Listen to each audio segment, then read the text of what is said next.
लोभ होना चाहिए, लेकिन अति का लोभ नहीं होना चाहिए।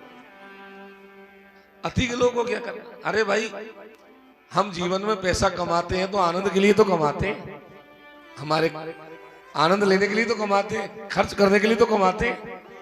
हमारे बच्चे, हमारी संतान, हमारी पत्नी सब प्रसन्न होकर के जीवन जिए। और जोड़ जोड़ के धरते जा रहे हो, धरते जा रहे हो। 1 रुपया खर्च मत करना, नहीं तो बस मर जाऊंगा। ऐसे धन का क्या करना भाई? ऐसे धन को क्या आग लगाओगे? ऐसा धन कोई काम का नहीं।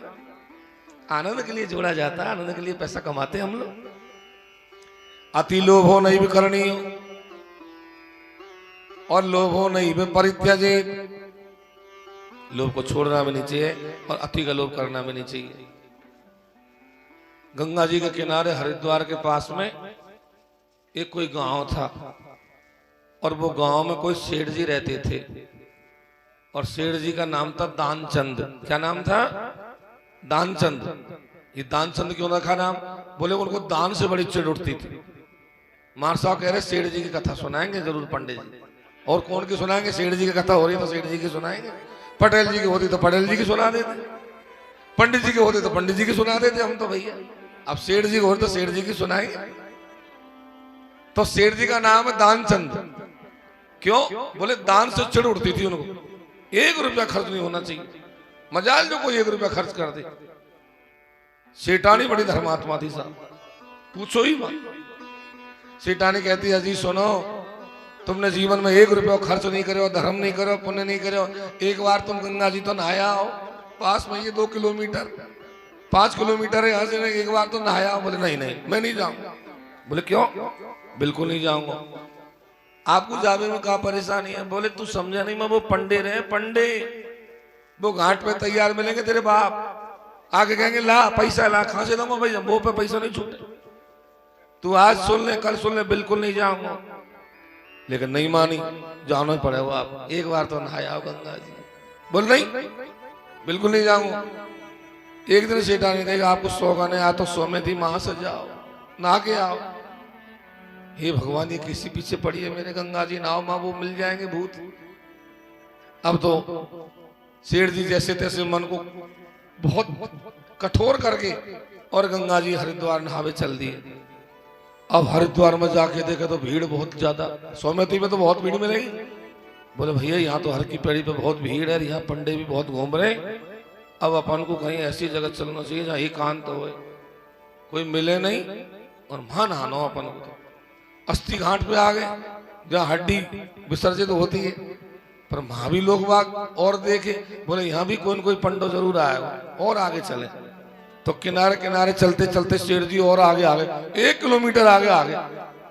चारों तरफ देखा यहाँ कोई नहीं है। बोले यहाँ कोई मतलब नहीं है, अपन को गुपची मारनी है एक बार बस। वो पीछे पड़ रही है तो एक बार नहानो, फिर कोई बात नहीं। शेर जी ने आगे कपड़े धरे और जैसे ही जाके गंगा जी में गुप्ती मारी, भगवान ने सोचा कि बहुत बढ़िया दानचंद आया है, आज तो आनंद ले लेना चाहिए यहाँ से। तो जैसे ही गोता मार के बाहर आए सेठ जी, इतने में ही तो पंडा जी बनकर के भगवान आ गए। बोले यजमान की जय। इतनी दूर आके नहावे आए और यहाँ भी यजमान की जय बोले, बारो कहां से आ गए? बोले हाँ साहब। बोले यजमान बहुत दिन में आयो, अब तू बता कहा देगा, संकल्प कर। बोले महाराज मैं इतनी दूर नहावे में भी आप संकल्प करवा रहे हो, मैं कोई हर की पेड़ी पे नहाता हूं, जब तो कछु दे तो आप। बोले वही गंगा जी तो सब जगह वही है, अब तू तेरी रचा जो दे। बोले महाराज मैं तो कछु नहीं दूंगा। बोले देना पड़ेगा। बोले महाराज मैं तो एक कुछ भी लेके नहीं आयो। बोले लेके नहीं आए तो कोई बात नहीं, आप तो संकल्प कर जा, मैं गांव में आ जाऊंगा मैं ले। हे भगवान, ये कैसे पीछे पड़ गए? मैंने वहां से मना करी, मुझे मत भेजे वही आप बता गई, वो की वही आपस सामने खड़ी है। सेठ जी ने सोची अब कैसे करूं। बोले बता सेठ बता कहा देगा। बोल संकल्प करके बता दे तू, तो फिर मैं आ जाऊंगा। सेठ जी तुझे ऐसी चीज कहूं जो ले भी आ ही नहीं सके मां। बोले बता। बोले एक धेला सबसे कम पैसा जो होता था पहले के जमाने में, वो 1 धेला बता दी। बोले ठीक है 1 धेला ऐसा ही हमारे पास।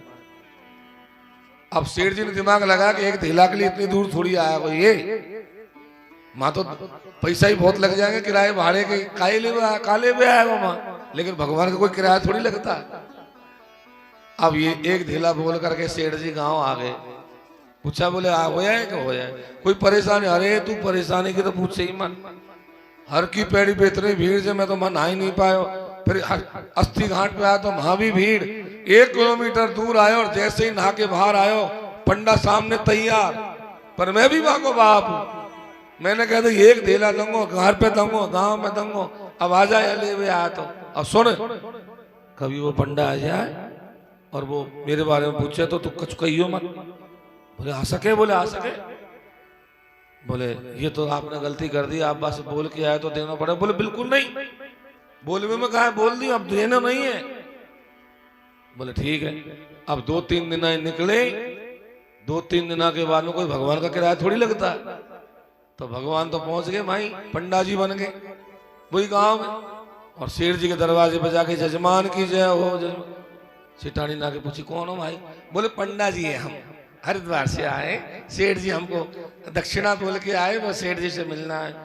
भीतर गई भाग करके, वो पंडा जी आ गए। बोले कौन सो पंडा? बोले वो एक ढेला बोल के आए वो। बोले यूं कहते सेठ जी तो है ही नहीं। उन्हें जाके गई, बोले सेठ जी तो है ही नहीं। बोले कहाँ गए? फिर वो बेचारी भीतर आई, बोले कहाँ गए? बोले बीमार है। कहते बीमार है? सेठानी लाके बीमार है साहब। बोले बीमार ज्यादा है, मैं तो रुकूंगा यहीं, वो बीमार सही हो जाएंगे जब तक मुझको रहना पड़ेगा यहीं। फिर माने आके बोली, वो कह रहे यहीं रुकूंगा। बोले यूं कहते सेठ जी तो मर गए। सेठानी जाके बोली कि वो तो सेठ जी तो मर गए। अरे राम राम राम राम राम, मेरा जजमान मर गया तो अब तो मुझे सारा कर्म करके जाना पड़ेगा, तो बहुत बुरा हुआ। अब क्रियाक्रम तो मुझे को करके जाना पड़ेगा। हे भगवान ये तो बहुत बुरा होगा। अब जैसे भीतर आ गए महाराज पंडा बन करके भगवान, आके नमस देगी तो सेठ जी सांस खींच के पड़ गए, सांस को चढ़ा ली। बोले पता नहीं पड़ना चाहिए कि मरे के जीते, सांस को खींच रही। अड़ोस पड़ोस में जाके पंडा बन के भगवान बुला ला, अड़ोसी पड़ोसी लोग। बोले भैया क्या करे, जजमान मर गए हमारे, चलो। अब तैयारी होने लग गई, सारी तैयारी हो गई। अब तो वो शमशान जाने की तैयारी हो रही है, सारी अर्थी वगैरह तैयार हो गई। और अर्थी पे ले जाके धर दिए और कंधा पे धर के ले जाने लग गए। सारे अड़ोसी पड़ोसी मोहल्ले वाले आ गए और शमशान में पहुंच गए और लकड़ी जमा नहीं, लेकिन सेठ जी सांस खींच के पड़े, कतई सांस छोड़े वो काम नहीं। और जैसे ही लकड़ी जमी, सेठ जी को ले जाके लकड़ी पर धर दिया, तब भी सांस छोड़ने का काम नहीं। फिर भगवान बोले देखो मैं पंडा हूं भैया, मैं अब जाते जाते एक मंत्र जरूर बोलूंगा। से इनके कान में मैंने मंत्र नहीं दिया, वो गुरु मंत्र और बोलता हूँ, आप कह दो तो बोलो। भगवान ने जाके धीरे से कान में कही कि सेठ मुझको तेरा ढीला नहीं चाहिए, पर तू खड़ा तो हो जा। ये कहते ही सेठ जी खड़ा बोल, ढीला तो नहीं मांगोगे? बोल। बोले नहीं मांगूंगा। ऐसे ऐसे दुनिया में लोग हैं भैया। तो लोभ करो, लेकिन अति लोभ हो नहीं करनीय, लोभ हो नहीं परित्यजे। लोभ को त्यागना भी नहीं चाहिए, अति का भी नहीं करना चाहिए। और चौथा चोर है मोह। मोह सकल व्याधिन करे मूला, मोह सकल व्याधिन करे मूला। मोह सकल व्याधिन करे मूला। मोह सकल व्याधिन करे मूला। दिन ते पुनि उपजै बहुसूला।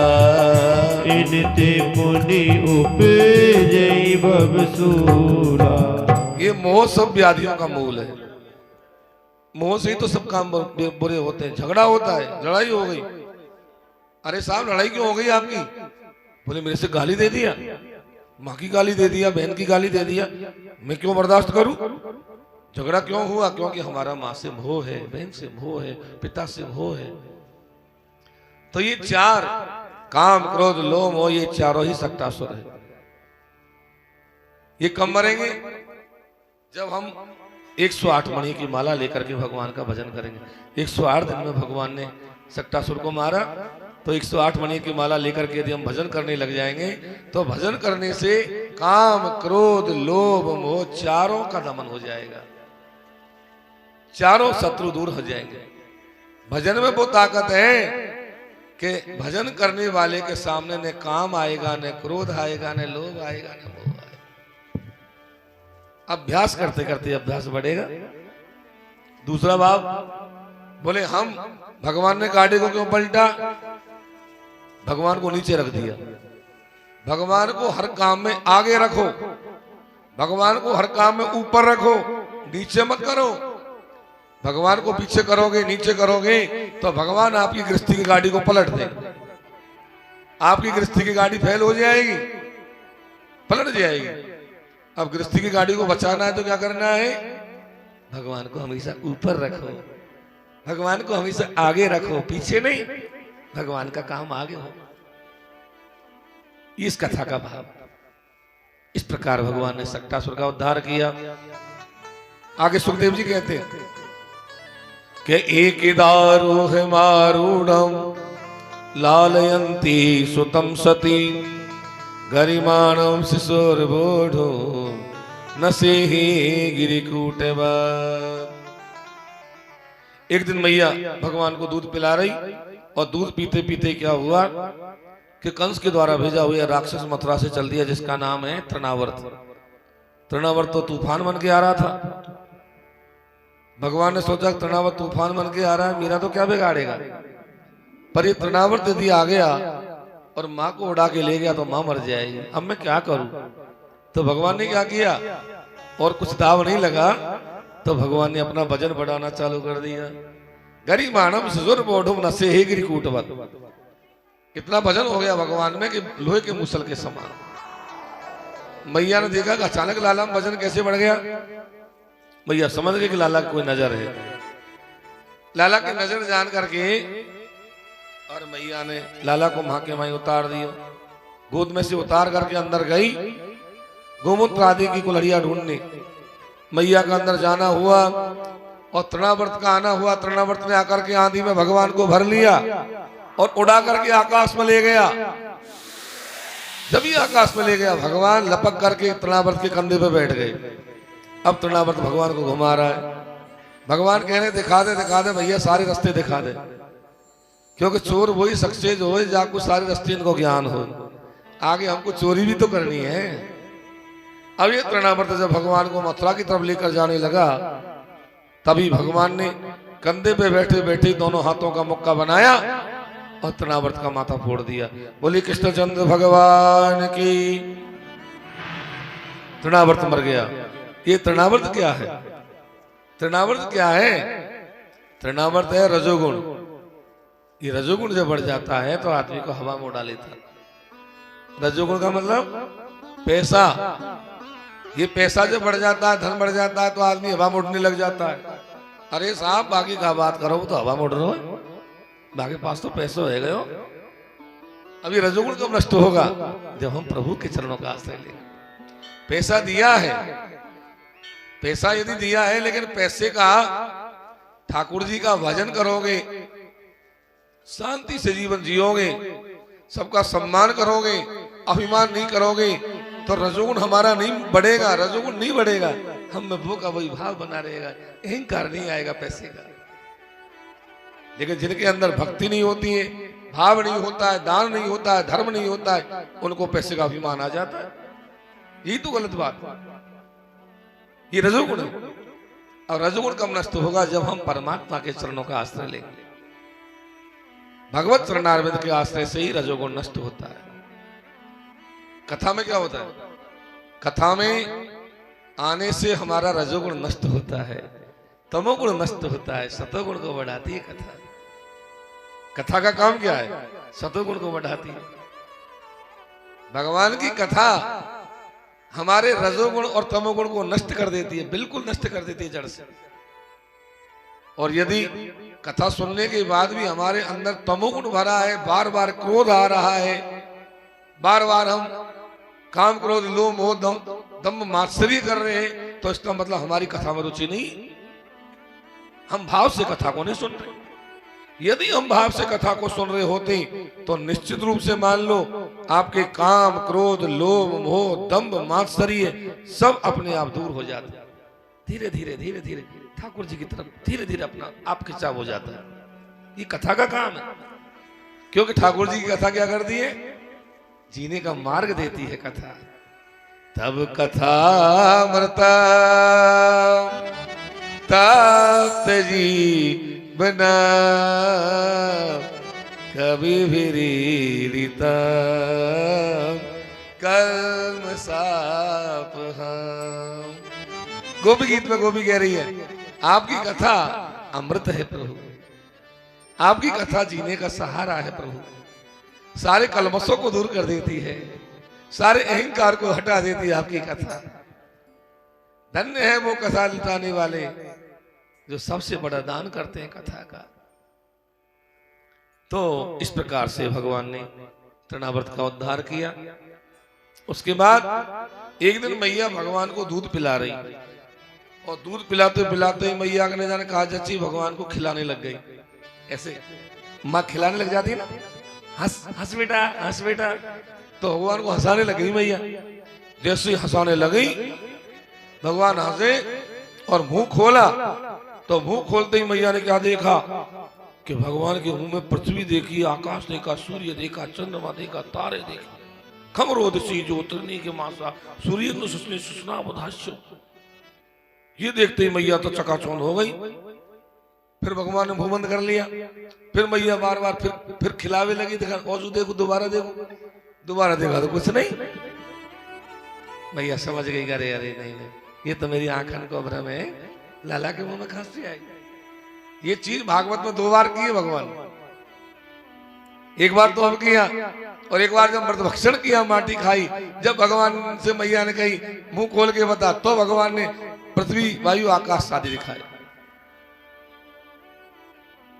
आगे बहुत सुंदर प्रसंग आता है कि गर्गो पुरोहितो राजन यदूनाम सुमहातप नंदो जगाम ब्रजम वसुदेव प्रचोदितः।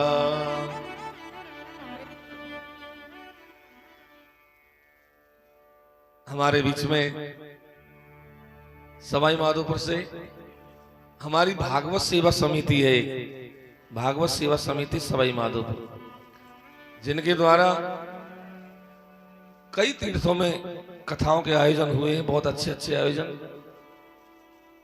इनकी यात्रा नैमिषारण्य वन से प्रारंभ हुई। नैमिषारण्य वन में कथा हुई, अमरकंटक में कथा हुई, रामेश्वरम में कथा हुई, जगन्नाथपुरी में कथा हुई, सुखताल में कथा हुई, और हाँ पंढरपुर में कथा हुई, अयोध्या में कथा हुई। तो ये ऐसे आयोजन करवाते हैं कथाओं के, कितनी बड़ी बात है, कितने लोगों को जोड़ करके और धर्म का प्रचार प्रसार करवाते हैं, और भगवान की अमृतमयी कथा का रसास्वादन करवाते हैं तीर्थों में जाकर के। उस कमेटी के अध्यक्ष महोदय हमारे रामकिशोर जी गुप्ता श्री, इनका नाम तो मैं जानता नहीं हूं, अभी अभी नए सदस्य बने हैं, वैसे परिचित बहुत अच्छा हूं मैं इनसे, मेरे परम भक्त हैं, परम मित्र हैं।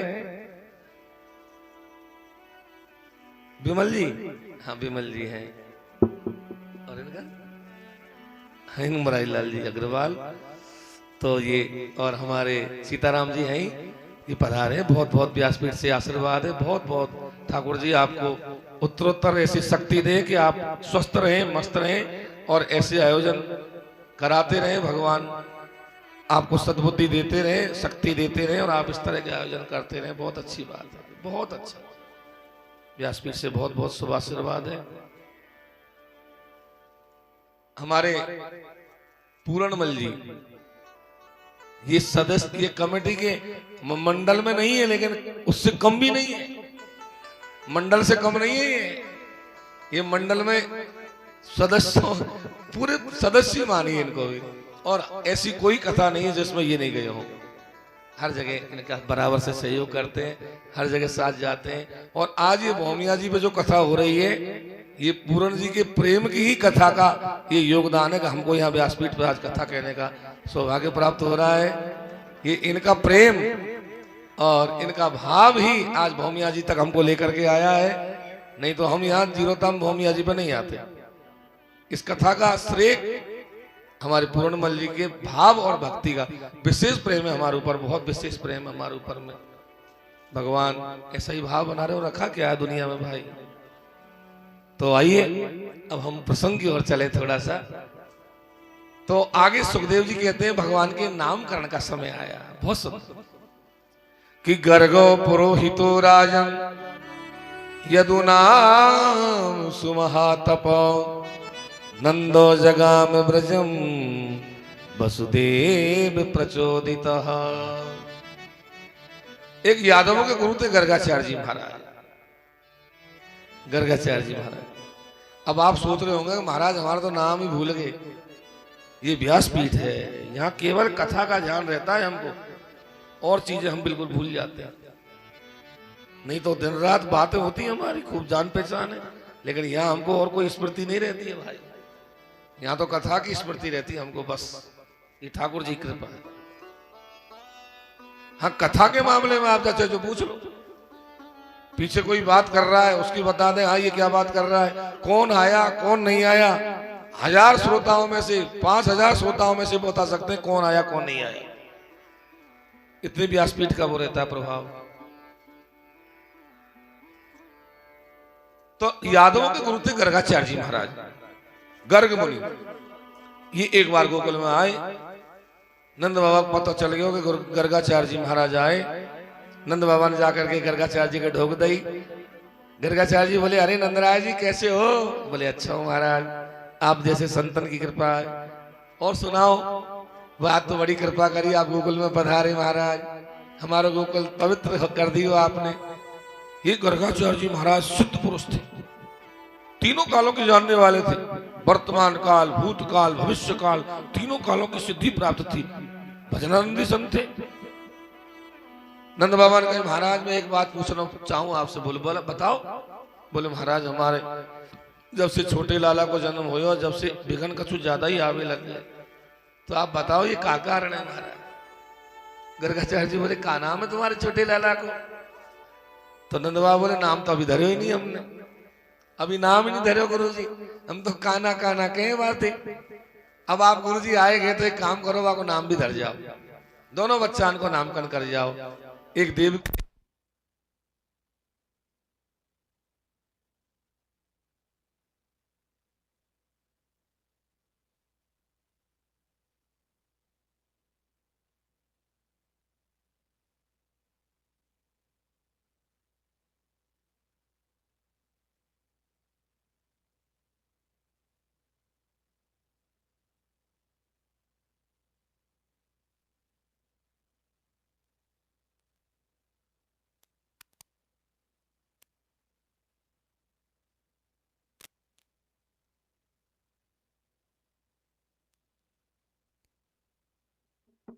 तो गर्गाचार्य जी ने मना कर दिया। बोले मैं आपका गुरु नहीं हूं, कुल गुरु थोड़ी हूं मैं आपका, मैं तो यादवों का गुरु हूं। आपके गुरु सांडिल्य मुनि है, सांडिल्य मुनि को बुला के उनसे नामकरण करवाओ महाराज। मुझसे काय को करवा रहे हो?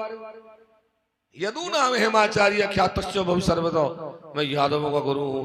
कंस को यदि पता चल गया कि मैंने आपके बच्चों का नामकरण किया है तो आपका जीना दूभर हो जाएगा, मेरा जीना दूभर हो जाएगा।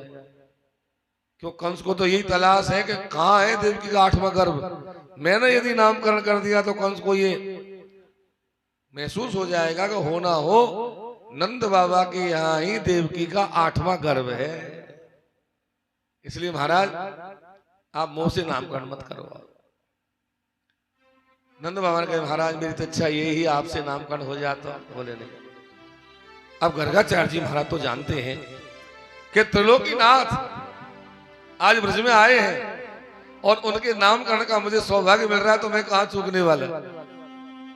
गर्गाचार्य जी बोले नंद बाबा मैं नाम तो धर दूंगा, पर कोई को पता नहीं चलना चाहिए, ज्यादा बड़ो काम मत करो, बस गुपचुप में ही नाम धरवा ले। बोले महाराज हम कब कह रहे हैं बड़ो काम करवेगी? अरे हम तो आपसे ये निवेदन कर रहे हैं कि आप गौशाला में चले चलो और गौशाला में चल के माई दोनों बच्चान को नामकरण कर दो। बोले ठीक है। अब तो नंद बाबा गौशाला में गुरुजी को ले गए। गुरुजी ने जाकर के वहां पूजा आदि की व्यवस्था कर ली। अब तो नंदरानी यशोदा और रोहिणी मैया दोनों अपने अपने बच्चों को लेकर के जा रही है। ध्यान देना, जब ये दोनों जा रही थी तो रास्ते में यशोदा मैया कहने लगी, रोहिणी भाभी। बोले हाँ। मैंने यूं सुनिए, ये बाबा जो आए नामकरण कर भी बारे बहुत पहुंचे महात्मा है। बोले अच्छा। बोले हाँ। एरिया को पता कैसे लगे कि वास्तव में अच्छे महात्मा है कि नहीं है? बोले अपन परीक्षा करके देखे। बोले कैसे? ऐसो कर, तेरो लाला तो मोकू दे दे और मेरो लाला तू ले ले, देखा बाबा बता पाए कि नहीं बता पाए, देखा बाबा को पता चले कि नहीं चले ये बात को।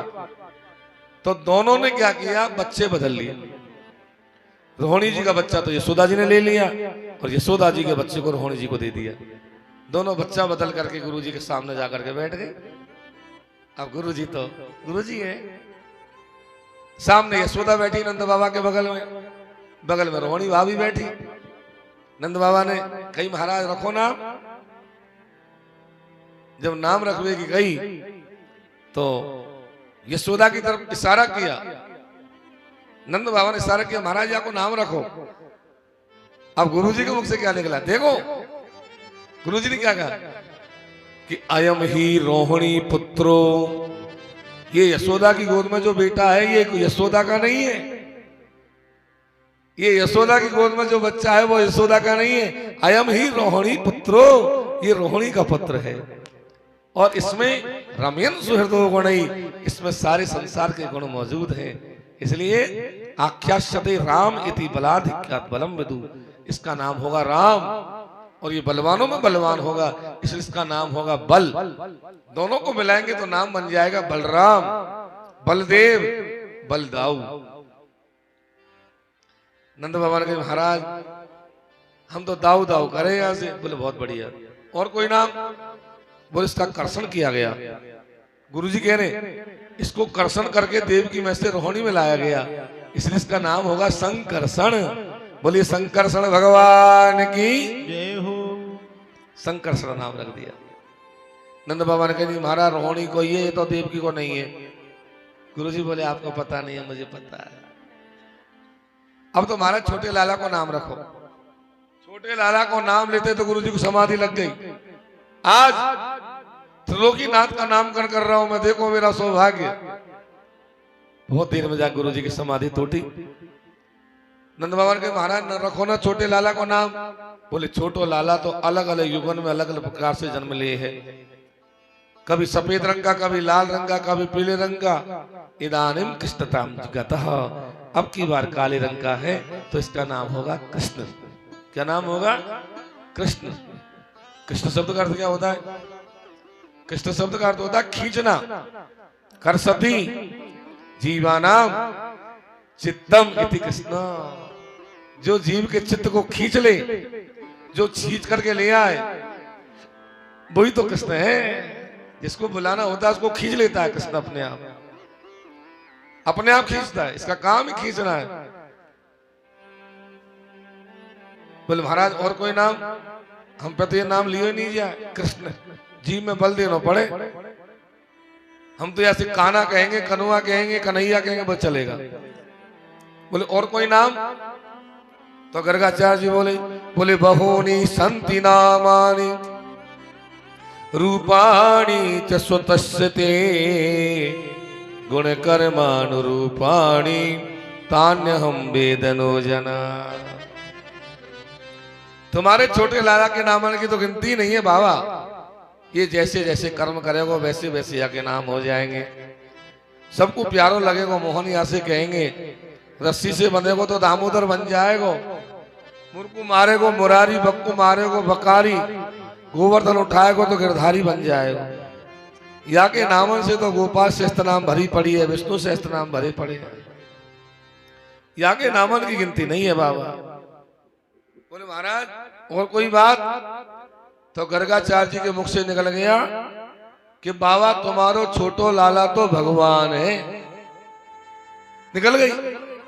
अब जैसे ही ये बात निकली कि छोटो लाला तो भगवान है, भगवान ने टेढ़ी टेढ़ी निगाह से गोद में से भगवान ने गुरुजी की तरफ देखा। गुरुजी क्या कर रहे हो? ये पूरी पुल पट्टी आज ही खोलोगे क्या मेरी? भगवान इशारा कर रहे गुरुजी को गोद में से ही। अब गुरुजी समझ गए। गुरुजी बोले चिंता मत करो प्रभु, हम पंडितों को बात बदलने में क्या टाइम लगता है, अभी बात बदल देता हूँ, अभी बदलता हूँ बात। तो गुरुजी बोले नंद बाबा मैंने कहा कही? महाराज आपने यूं कही कि तेरो बेटा तो भगवान। अरे नहीं नहीं नहीं, ये नहीं कही मैंने, तो कहा कही? बोले नारायण समो गुण ही, तुम्हारे लाला में नारायण के समान गुण मौजूद है, वो ये कह व्यवहारों में। तो अच्छा महाराज, अरे मैं तो डर ही गया महाराज कि आपको लाला तो भगवान है। मैंने सोची ये क्या कह रहे हैं गुरुजी? नहीं नहीं, भगवान ही भगवान के समान गुण है। तुरंत गुरुजी ने बात बदल दी।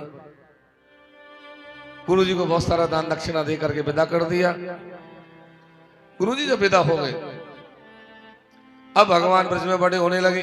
आहा, काले न ब्रज ताल बेन गोकुले राम केशव, काले न ब्रज ताल बेन गोकुल राम केशव, काले न ब्रज ताल बेन गोकुले राम केशव, काले न ब्रज ताल बेन गोकुल राम केशव, पाणिभ्याम सहजानो व्याम रिंगमाणो बिजपतो, पाणिभ्याम से जानुभ्याम रिंगमानो बिजंभतो। सुखदेव जी क्या कह रहे? काले ने ब्रज तालपी ने गोकुले राम केशव। थोड़े समय के बाद गोकुल में राम और कृष्ण दोनों बड़े होने लगे। कैसे बड़े हो रहे? जानुभ्याम से पाणिभ्याम रिंगमाणो बिजंभतो, अपने पैरों के बल और घुटनों के बल भगवान घिसन घिसन के चलने लग गए। जानुभ्याम से पाणिभ्याम रिंगमाणो बिजंभतो, घुटनों के बल घिसनते चल रहे, बहुत आनंद आया। एक दिन भगवान देड़ी को उलांग के जाने लगे, और जैसे ही उलांग के जाने लगे तो महाराज पेट के बल लटक गए। अब पेट तो इधर निकल गया, पैर पीछे रह गए, अब आगे नहीं सरक पा रहे, लटक गए। ब्रह्मा जी देख रहे हैं आकाश में से ये क्या लीला हो रही है भगवान की। आधा शरीर बाहर जा रहा है, आधा पीछे रह रहा है, देड़ी लटक रहे हैं भगवान। देड़ी पार नहीं हो रही है। जो सारी दुनिया को भवसागर से पार कराते हैं वो आज देड़ी को नहीं लांग पा रहे। देखो प्रभु की लीला। एक दिन क्या हुआ कि नंदरानी यशोदा के महल में एक संत पधारे। ध्यान से सुनना, संत महाराज आए अयोध्या से। संत महाराज ने आगे गई, मैया यशोदा। बोले हाँ महाराज। देख मैया, मैं आज यहीं रुकूंगा, मेरे ठाकुर जी के भोग लगाऊंगा, भोजन प्रसादी पाऊंगा, और कल मैं वृंदावन चलो जाऊंगा। बोले ठीक है महाराज, भोजन प्रसादी आप खुद बनाओगे या मैं बना दूं? बोले नहीं मैया, मुझे सामान दे दे, मैं तो खुद ही बनाऊंगा, स्वयं पाकी महात्मा हूं। मैया ने चौका चूल्हा पे पोछा लगा दिए और लिपाई पुताई करके सही शुद्ध कर दिया। फिर बाबा को सारा सामान दे दिया। बाबा ने भोजन बना लिया, और भोजन बना करके थाली में सजा लिया बाबा ने, और थाली में सजा करके और बाबा भगवान का ध्यान करने लगे। तदीयम वस्तु गोविंदा तप्यमेव समर्पये येन तदंग्रि कमले रतिम यच्छ शाश्वते। हे नारायण, हे गोविंद, हे मेरे प्रभु, आप कहाँ हो? आप जहां भी हो पधारो। पहले आप प्रसाद आरोगो, फिर मैं बाद में मैं आरोगूंगा नाथ, आप पधारो।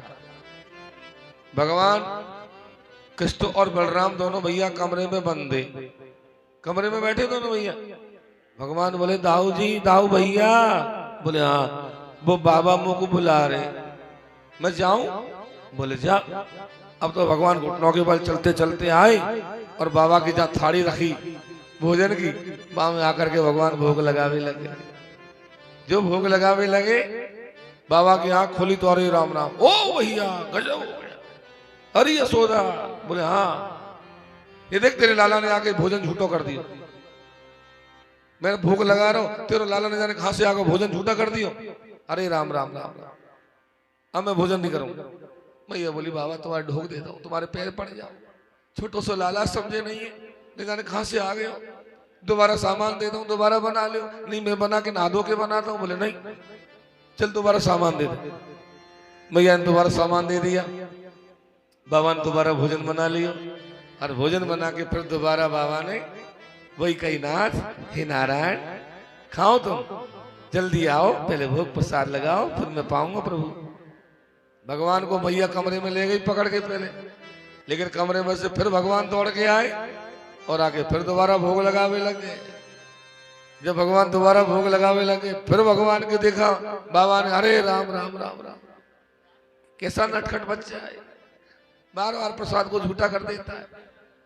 मैया तो आकर के पैरन में गिर गई। बाबा बोले अब की बार तो मैं नहा के बना दूंगी, आप परेशान हो गए होंगे बाबा। और नहीं नहीं परेशान नहीं भाई, तो महाराज मैं दोबारा सामान दे दूं, आप एक बार और बना लियो, मैं पकड़ के बैठ जाऊंगी लाला को, आवे ही नहीं दूंगी बाबा अब की बार तो। बोले अच्छा। तीसरी बार बाबा ने फिर भोजन बनाया, मैया पकड़ के बैठ गई ऐसे, अब तू जा कैसे जाएगा, परेशान कर डाली तेन मोए। अब भगवान को पकड़ लिया। अब बाबा भोजन बना के जैसे ही प्रसादी की तैयारी करने लगे, इतने में ही नंदरानी यशोदा को किसी ने बुला लिया, कोई काम से बुला लिया।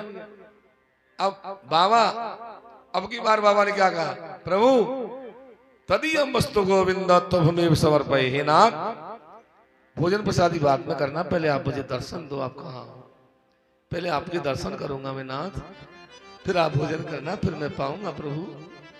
जो ये कहा, दर्शन की जब कहा तो हमारे बाल कृष्ण घुटनों के बल आए और बाबा के सामने आकर के ऐसे बैठ गए। जो बाबा के सामने आकर के बैठे, बाबा के नेत्रों से अश्रुपात बहने लगे, आंसुओं की धार बहने लग गई और चरणों को पकड़ के जय हो प्रभु, जय हो प्रभु, जय हो प्रभु। अब तो बाबा खड़े हो गए और बाबा खड़े होकर के लाला की परिक्रमा करने लगे। जो परिक्रमा करने लगे, मैया काम को पूरा करके भागी। अरे राम, वो बाबा को भोगने लग गए हो, लाला ने जाने चलो नहीं गए हो। भैया ने आके देखो तो बाबा परिक्रमा लगा रहे हो। अरे भगवान, बाबा ने जाने का टोटका कर रहे हो, लाला परिक्रमा लगा रहे हो। मैया आके चरण में गई, अरे बाबा माफ कर दे बाबा, ये बच्चों छोटों से, अरे मैया तू धन्य है। अब मैया तो बाबा का ढोक दे, बाबा मैया का ढोक दे। बाबा भोजन बोले है वो भोजन, मेरे जीवन जन्म जन्म को भूखो आज तृप्त है गयो मैया। ऐसे प्रभु भक्तों पर कृपा करने वाले।